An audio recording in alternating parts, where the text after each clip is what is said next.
2 മാസങ്ങൾക്ക് മുമ്പ് നിയമപരമായി ഈ കുടുംബം പരാതിപ്പെട്ടതാണ്. പക്ഷെ ആ പരാതിയുടെ അടിസ്ഥാനത്തിലുള്ള ഒരു നിയമ നടപടികൾ കൃത്യമായി സ്വീകരിച്ചിരുന്നുവെങ്കിൽ ഒരുപക്ഷെ ഈ മകളുടെ ജീവൻ നഷ്ടപ്പെടുമായിരുന്നില്ല. അതുകൊണ്ട് തന്നെ ഈ കേസുമായി ബന്ധപ്പെട്ട് നമസ്കാരം. സിസ്റ്റം പിഴവിന്റെ പേരിൽ ഒരു ആത്മഹത്യ കൂടെ ഉണ്ടായിരിക്കുന്ന വാർത്തകൾ കഴിഞ്ഞ ദിവസങ്ങൾ പുറത്തു വന്നു. അതായത് ഒരു 17 വയസ്സുകാരി ആത്മഹത്യ ചെയ്തു എന്നാണ് തിരുവനന്തപുരം നെയ്യാർ ഡാമിന് സമീപത്തു നിന്നായി നമ്മൾ കേട്ടത്. എക്സാമിന്റെ ഭാഗമായിട്ട് പ്രിപ്പറേഷൻ നടക്കുന്നതിനിടയിലാണ് വീട്ടുകാർ പുറത്തുപോയ സമയത്ത് പെൺകുട്ടി ആത്മഹത്യ ചെയ്തത്. നമ്മളിപ്പോൾ ആ പെൺകുട്ടിയുടെ വീടിന് സമീപത്താണുള്ളത്. അവരുടെ ബന്ധുക്കൾ നൽകുന്ന വിവരങ്ങൾ അത് ഒരുപാട് ഞെട്ടിപ്പിക്കുന്ന തരത്തിലുള്ള കാര്യങ്ങളാണ്. അതായത് ഈ പറയുന്ന പെൺകുട്ടിയെ ഒരു യുവാവ് നിരന്തരമായിട്ട് ശല്യം ചെയ്തിരുന്നു. അതിന്റെ ഭാഗമായിട്ട് പോലീസിൽ പരാതി അടക്കം നൽകിയിരുന്നു. പ്രതിയെ അറസ്റ്റ് ചെയ്യണമെന്നും പെൺകുട്ടിക്ക് പുറത്തിറങ്ങാൻ പോലും പേടിയാണ് എന്നും പോലീസിനെ കൃത്യമായി അറിയിച്ചതാണ്.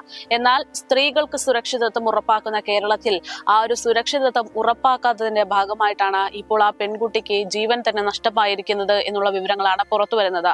യുവാവ് കേസിന് ശേഷവും ആദ്യമായി ഇയാൾക്കെതിരെ കേസ് കൊടുത്തതിന് ശേഷവും നിരന്തരമായിട്ട് പെൺകുട്ടിയെ ശല്യം ചെയ്തു എന്നാണ് പുറത്തു വരുന്ന വിവരങ്ങൾ. അന്ന് യുവാവിനെതിരെ സ്റ്റേഷൻ ജാമ്യം നൽകിയാണ് കേസെടുത്തിരുന്നത്. അതുകൊണ്ട് തന്നെ യുവാവ് പുറത്തിറങ്ങിയതിനു ശേഷം വീണ്ടും പെൺകുട്ടിയെ ഇൻസ്റ്റഗ്രാം വഴി കോൺടാക്ട് ചെയ്ത് ഭീഷണിപ്പെടുത്താനൊക്കെ തുടങ്ങി എന്നുള്ള വിവരങ്ങളാണ് പുറത്തു വരുന്നത്. അതുമാത്രമല്ല, സഹോദരനുമായി ഒത്ത് മുൻപിൽ നടക്കുന്ന സമയത്ത് ക്ലാസ് കഴിഞ്ഞ് വരുന്ന സമയത്തൊക്കെ പെൺകുട്ടിയെ പൊതുവഴിയിൽ വെച്ച് ഭീഷണിപ്പെടുത്തുന്ന തരത്തിലും പ്രണയത്തിന്റെ പേരിൽ ഭീഷണിപ്പെടുത്തുന്ന തരത്തിലൊക്കെയുള്ള സംഭവങ്ങൾ ഉണ്ടായിരുന്നു. അങ്ങനെ പേടിച്ച് ആണ് ഈ പെൺകുട്ടി ഇപ്പോൾ ആത്മഹത്യ ചെയ്തിരിക്കുന്നത് എന്നുള്ള വിവരങ്ങളാണ് പുറത്തു വരുന്നത്. ഇയാളെ സംരക്ഷിക്കാൻ ചില ആളുകൾ പ്രവർത്തിക്കുന്നുണ്ട് എന്നുള്ള സംശയം പെൺകുട്ടിയുടെ ബന്ധുക്കൾക്കുണ്ട്. ഇമാം തങ്ങൾ എന്ന പേരിലാണ് ഇയാൾ അറിയപ്പെടുന്നത്.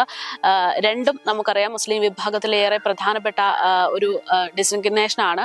അപ്പോൾ അത്തരത്തിലുള്ള ഒരു പേരായതുകൊണ്ട് തന്നെ ഇയാളൊരു നല്ല കുടുംബത്തിലുള്ള ആരോ ആണ് എന്ന് തെറ്റിദ്ധരിച്ചിരുന്നു എന്നും, പക്ഷേ ഇയാളുടെ പശ്ചാത്തലം എന്ന് പറയുന്നത് നിരവധി കേസുകളിൽ ലഹരി മാഫിയ സംഘങ്ങളടക്കമുള്ള ആളാണ് എന്നുള്ള തരത്തിലാണ് സൂചനകൾ പുറത്തു വരുന്നത്. നമുക്കറിയാം ഓപ്പറേഷൻ തൂഫാനെ പോലെയുള്ള ശക്തമായിട്ടുള്ള നടപടികൾ നമ്മുടെ നാട്ടിൽ നടക്കുമ്പോഴും ഇത്തരക്കാർ ഇപ്പോഴും ഒളിച്ച് നടക്കുകയാണ്. അതിന്റെ ഭാഗമായിട്ട് ഒരുപാട് ജീവനുകൾ നഷ്ടപ്പെടുന്നുണ്ട്. എന്തായാലും സർക്കാരിന് മുന്നിലും പോലീസിന്റെ മുന്നിലും ഈ വിഷയം എത്തേണ്ടതുണ്ട്.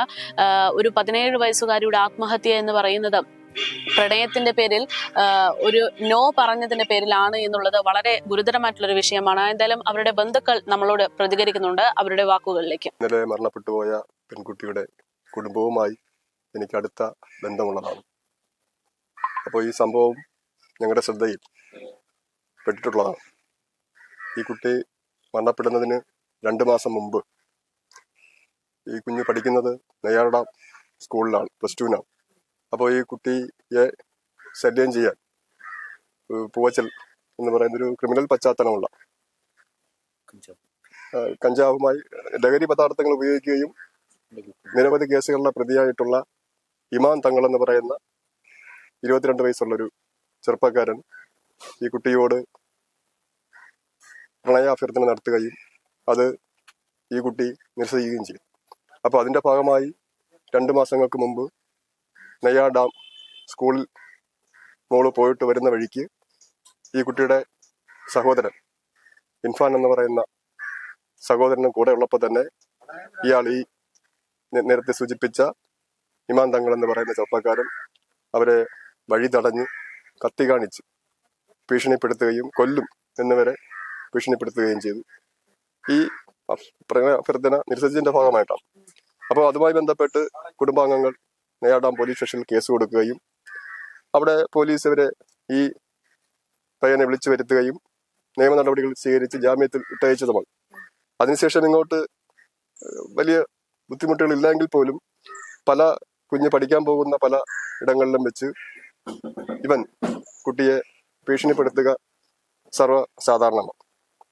അപ്പോൾ ഈ കഴിഞ്ഞ ദിവസവും ഞാൻ മനസ്സിലാക്കാൻ കഴിയുന്നത് ഇവന്റെ കടുത്തമായിട്ടുള്ള വളരെ മാനസികമായി ഭീഷണിപ്പെടുത്തുന്ന രീതിയിലുള്ള മെസ്സേജുകളോ എന്തോ അവൻ അയക്കാനിടയായി. ആ കാരണം കൊണ്ടാണ് ഈ കുട്ടി ഇത്തരത്തിലൊരു കടുങ്കൈ ചെയ്യാൻ ഇടയായത്. നമ്മുടെ നാട്ടിൽ ഇത്തരത്തിൽ ഒരു സംഭവം ആദ്യ സംഭവമാണ്. പ്രത്യേകിച്ച് ഇവിടെ ജാതിക്കും മതത്തിനും ഒക്കെ അതീതമായി എല്ലാവരും ഒരുമിച്ച് പോകുന്ന ഒരു നാടാണ്. അപ്പൊ അത്തരത്തിൽ ഇവിടെ ഇങ്ങനൊരു സംഭവം നടക്കുമ്പോൾ അത് 2 മാസങ്ങൾക്ക് മുമ്പ് നിയമപരമായി ഈ കുടുംബം പരാതിപ്പെട്ടതാണ്. പക്ഷെ ആ പരാതിയുടെ അടിസ്ഥാനത്തിലുള്ള ഒരു നിയമ നടപടികൾ കൃത്യമായി സ്വീകരിച്ചിരുന്നുവെങ്കിൽ ഒരുപക്ഷെ ഈ മകളുടെ ജീവൻ നഷ്ടപ്പെടുമായിരുന്നില്ല. അതുകൊണ്ട് തന്നെ ഈ കേസുമായി ബന്ധപ്പെട്ട് ഞങ്ങളെ സംബന്ധിച്ചിടത്തോളം നാട്ടുകാരെന്ന നിലയിൽ, ഇതിൽ കക്ഷി രാഷ്ട്രീയമൊന്നുമില്ല, നാട്ടുകാരെന്ന നിലയിൽ ഒറ്റക്കെട്ടായി നിന്നുകൊണ്ട് തന്നെ ഈ കേസുമായി ബന്ധപ്പെട്ട് പോലീസ് നല്ല നിലയിൽ ഒരു അന്വേഷണം നടത്തുകയും ഇതിന്റെ പ്രതിയായ ഈ ഇമാം തങ്ങൾ എന്ന് പറയുന്ന ചെറുപ്പക്കാരനെ അറസ്റ്റ് ചെയ്ത് മാതൃകാപരമായി ഒരു ശിക്ഷ കൊടുക്കണം. കാരണം ഒട്ടനവധി കുടുംബങ്ങളിൽ ഇത്തരത്തിലുള്ള ദാരുണമായ സംഭവങ്ങൾ നടക്കുകയാണ്. അപ്പൊ ഇനിമേലിൽ ഈ നാട്ടിൽ ഇങ്ങനെ ഒരു സംഭവം ഉണ്ടാകാൻ പാടില്ല. അപ്പൊ അതുമായി ബന്ധപ്പെട്ട് ഞങ്ങൾ നാട്ടുകാരെന്ന നിലയിൽ പലതരത്തിലുള്ള ചർച്ചകൾ, ഒരുപക്ഷെ ഈ അടുത്ത ദിവസങ്ങളിൽ ഇതിന് കൃത്യമായൊരു നടപടി സ്വീകരിച്ചില്ലെങ്കിൽ പോലീസ് സ്റ്റേഷൻ മാർച്ചടക്കമുള്ള നടപടിക്രമങ്ങളിലേക്ക് നാട്ടുകാരെന്ന നിലയിൽ ഞങ്ങൾ പോകും. കാരണം ഇത് 2 മാസങ്ങൾക്ക് മുമ്പ് ഇത്തരത്തിലൊരു സംഭവം നടക്കുമ്പോൾ കൃത്യമായി റിപ്പോർട്ട് ഒരു നല്ല നടപടി എടുത്തിരുന്നെങ്കിൽ ഇങ്ങനൊരു സംഭവം ഉണ്ടാകുമായിരുന്നു. കാരണം ഇത് നാടിനെ തന്നെ ആകെ സങ്കടത്തിലാക്കിയ, വിഷമകരമായ, ഏറ്റവും സഹിക്കാൻ പറ്റാത്തൊരു സംഭവമാണ്. വീട്ടില് ഞാൻ മനസ്സിലാക്കുന്നത്, ഞാനിത് ഇവർ കമ്മിറ്റി കഴിഞ്ഞ് ഇതുവഴി കടന്നു പോകുമ്പോഴാണ് ഒരു ബഹളം കേൾക്കുന്നത്. അപ്പൊ ഞാനിവിടെ വരുമ്പോൾ കുഞ്ഞിനെ എടുത്തുകൊണ്ട് പോകുന്നതാണ് കാണുന്നത്. അപ്പോൾ എന്റെ അന്വേഷണത്തിൽ ഞാൻ മനസ്സിലാക്കിയത്, ഈ വീട്ടിൽ ഈ സംഭവം നടക്കുമ്പോൾ ആരും ഉണ്ടായിരുന്നില്ല. അച്ഛനും ഉമ്മയും ബാപ്പയും തൊട്ടടുത്ത നിരപ്പുകാല എന്ന് പറയുന്ന സ്ഥലത്ത് റേഷൻ കടയിൽ റേഷൻ സാധനങ്ങൾ വാങ്ങാൻ പോകുന്ന സന്ദർഭത്തിലാണ് ഈ മകൾ മാത്രമേ വീട്ടിലുണ്ടായിരുന്നു. ഈ സമയത്താണ് ഈ സംഭവം നടക്കുന്നത്. ഈ കുട്ടി, ഞാൻ മനസ്സിലാക്കുന്നത്, ഈ കുഞ്ഞ് പലരോടും ഇവന്റെ ഈ ഞാൻ നേരത്തെ സൂചിപ്പിച്ച ഇമാം തങ്ങൾ എന്ന് പറയുന്ന ചെറുപ്പക്കാരന്റെ കടുത്ത മാനസിക ഭീഷണി പല സന്ദർഭങ്ങളും. കാരണം കുഞ്ഞ് ചിലപ്പോ വീട്ടിലെപ്പോഴും ഇത് പറഞ്ഞിട്ടുണ്ടാവില്ല, പക്ഷെ കൂട്ടുകാരോട് പലപ്പോഴും ഈ ചെറുപ്പക്കാരന്റെ കടുത്ത ഭീഷണി കൊണ്ട് എനിക്ക് പഠിക്കാൻ തന്നെ മാനസികമായി ബുദ്ധിമുട്ടുണ്ട് എന്ന് ഈ കുഞ്ഞിന്റെ കൂട്ടുകാരോട് പലരോടും പറഞ്ഞിട്ടുള്ളതായി ഇന്നലെ ഇവിടെ വന്നുപോയ പല കുട്ടികളും ഞങ്ങളുമായി ഈ വിഷയം പങ്കുവെക്കുകയുണ്ട്. പരിചയം എന്ന് പറയുന്നത് ഇവളുടെ ഈ കുഞ്ഞിന്റെ മൂത്ത സഹോദരന്റെ ഒപ്പം നെയ്യാട സ്കൂളിൽ ഇയാൾ പഠിച്ചു. പക്ഷെ പഠിക്കുമ്പോഴും പ്ലസ് 1 പഠിക്കുമ്പോഴും 1 മാസം മാത്രമേ ഇവൻ അവിടെ പഠിക്കാനായൂ. കാരണം ലഹരി പദാർത്ഥങ്ങൾ ഉപയോഗിച്ചു എന്നതിന്റെ പേരിൽ സ്കൂളിൽ നിന്നും ഇയാളെ പുറത്താക്കുന്നു. അപ്പൊ 1-2 മാസത്തെ ഈ കുട്ടിയുടെ സഹോദരനുമായിട്ടുള്ള ഒരു പരിചയമാണ് ഇങ്ങനെ ഈ ഒരു പരിചയത്തിനുള്ള ഇടയായ കാരണം.